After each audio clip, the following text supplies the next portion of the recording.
Larry. Our third presenter is new to Rochester, Dr. RIT Ogilvie, fresh from Rutgers University and a similar entrepreneurship center she started in Newark, New Jersey. Dr. Ogilvie is the new dean of RIT's Saunders College of Business. Here to talk about the Center for Urban Entrepreneurship she is developing, please join me in welcoming Dr. RIT Ogilvie.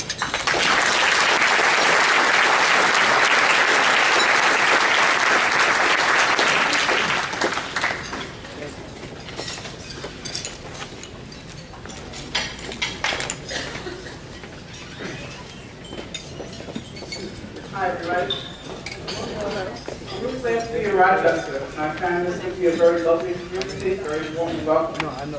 And I think our RIT Center has caused some excitement.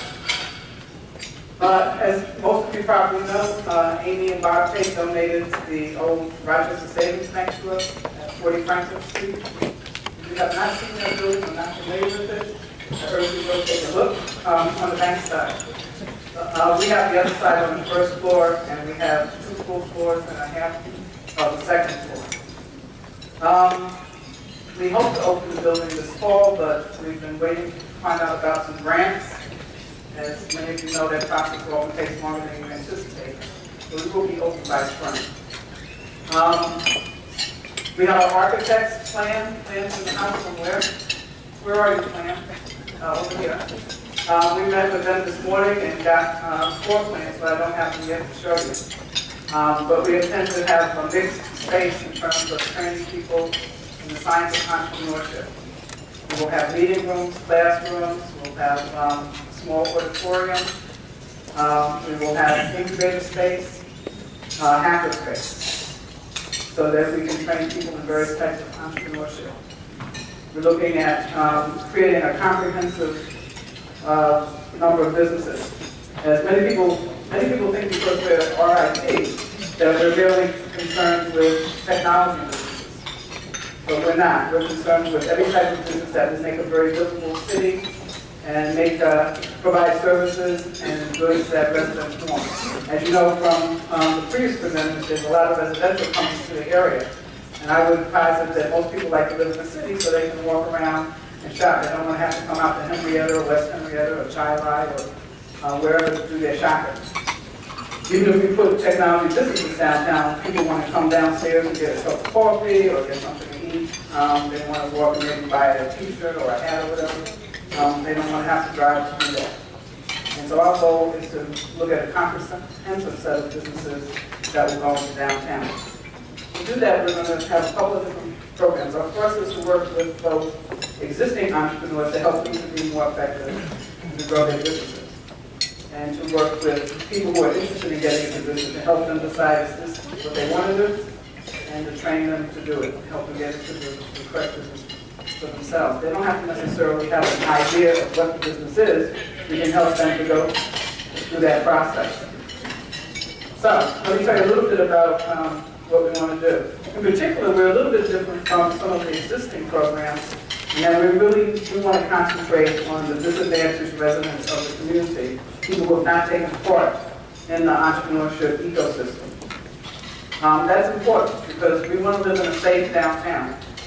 And when people are working, they're employed, and they're not standing on the corners, they're not getting into trouble and trying to create trouble for us as residents. So that's an important aspect of what we're doing. We're basing this on programs that we did in New Jersey at Rutgers and in other communities. We know it's possible to take residents and to help them become entrepreneurs and create viable businesses that will grow. Historically, people have tried to revitalize the inner city by creating job training programs and giving housing. But we know that hasn't worked. If it had worked, we're going to be talking today about some of the problems that we have here in Rochester. Our belief is that we can create wealth in the inner city by putting people in their own companies. They will hire people. Those people will get living wages, and they'll be able to buy their housing. They'll be occupied, and create a system where We have a safe downtown, we have people employed, we increase the multiplier effect, which has important advantages to the city. We reduce the net leakage. Right now, a lot of people spend their money outside of the city of Rochester, which creates economic problems. So our plan is to have these training programs to help people get into business. But beyond just getting into business, we want to help various sets of types of people. We're going to have programs for youth. In fact, we're starting off with our Lemonade Day program, which Del Smith, who's the new director. Del, where are you? Stand up so everybody can see you. Del Smith is the new director of the center.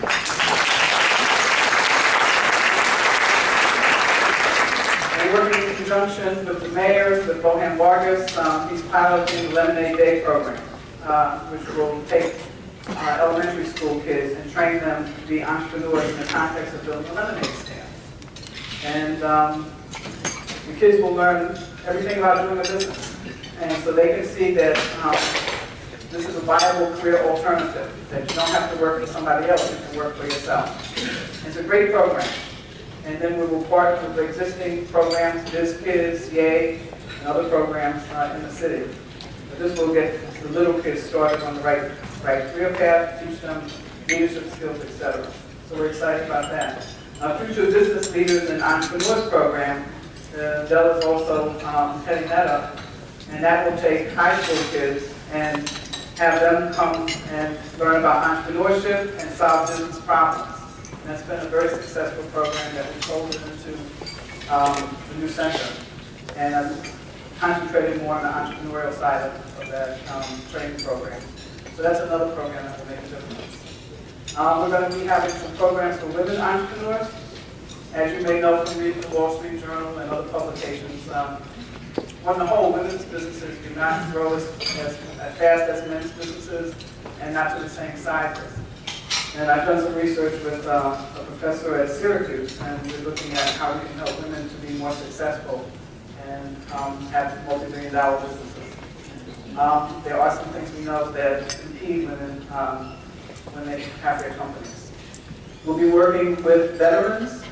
We'll be working with people with physical disabilities, the deaf community and other physical disabilities, to help them get into business.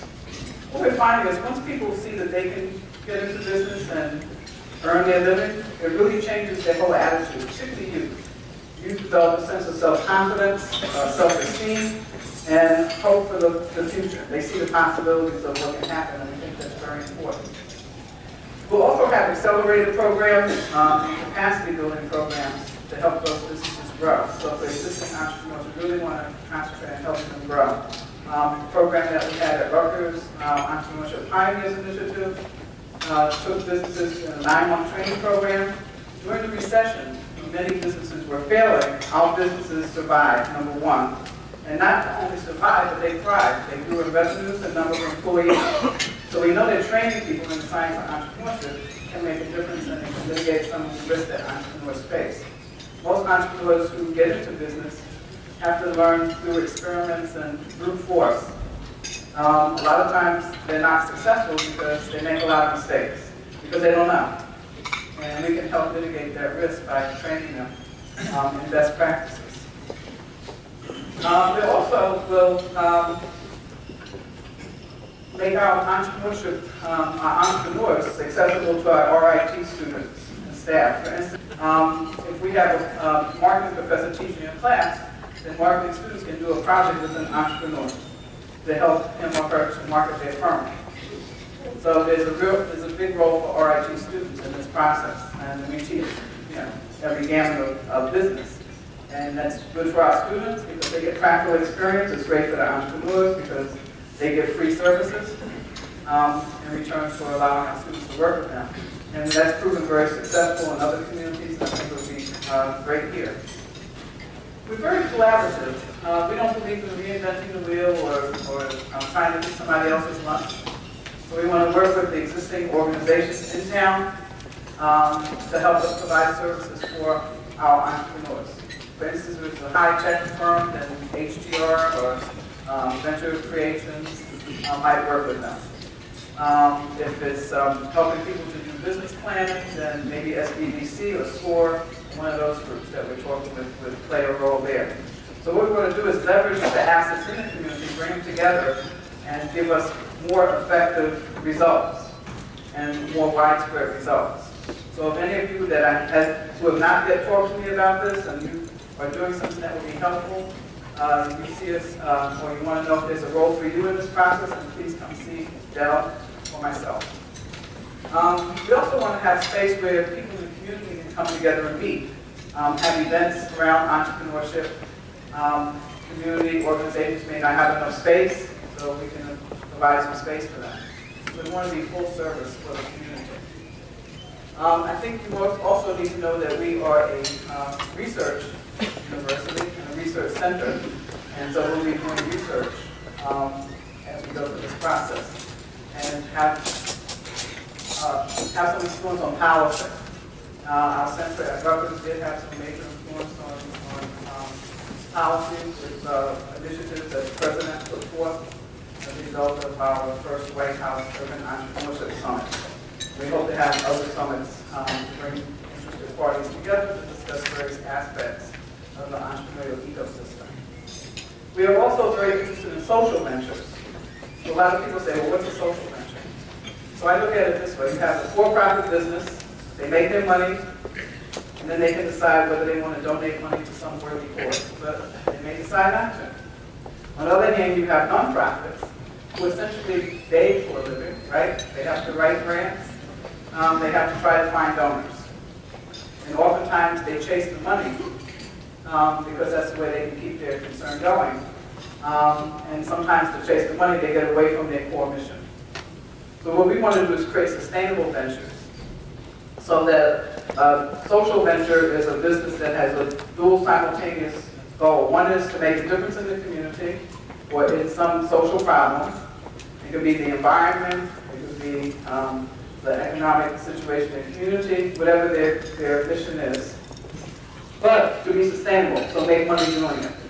As an example, how many people eat Ben & Jerry's ice cream? Nobody? Okay. How many people have had ice cream with brownies in it? Okay? Well, those brownies are made by Graceland Bakery. And the business of Graceland Bakery, even though it's called Graceland Bakery, is not to be a bakery. Their business is employing the unemployable. The welfare mothers, the formerly incarcerated, whoever. The poorly educated people who can't get a job no matter what. They take these people and they train them to make brownies. And then they sell the brownies. And they create a virtuous circle. That's an example of one social venture. Another would be ice stone counters. Their mission is to make an impact on the environment. So they take material that would go into the landfill, in particular glass and some other materials. And they make counters.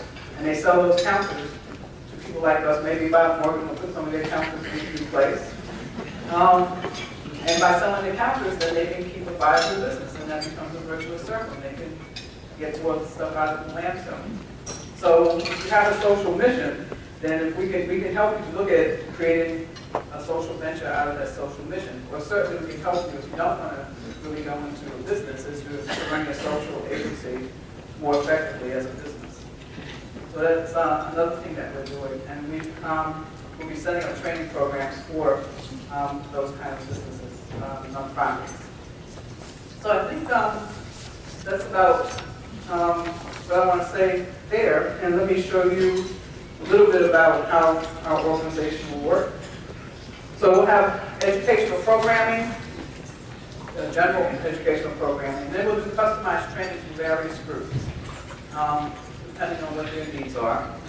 As part of our training, we'll have mentoring and consulting. And I know we've spoken to a number of people who have indicated their willingness to be mentors. So if you're interested in mentoring some of these businesses, we would love to talk to you about that. That's an important part of helping these entrepreneurs become successful. Because if you've gone through it, then you have the credibility that they need to hear about. You have the experience. And then we want to do some things like creating deal flow, maybe helping some businesses merge, helping businesses to acquire those businesses, or eventually to exit with some money in your pocket. An example would be Dell, who is an entrepreneur and who recently sold his company to a firm. So we have the difference between, the difference with Del and myself, I guess, maybe compared to some academics, is that we both have business experience. We've both been entrepreneurs. And so we have the academic training as well as the practical experience. And so we bring a different flavor. And we're very concerned about changing the fortunes of Rochester for all the residents, not just the privileged. Because you can't have a viable community based on just the privilege.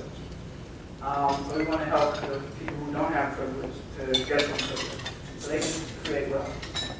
And our mission is to create wealth here in Rochester and to take the model around the state. We have other countries looking at our model, using it in other states. We need to have it throughout Europe. And we'll help customize and help other groups customize the model to their situation. So thank you very much.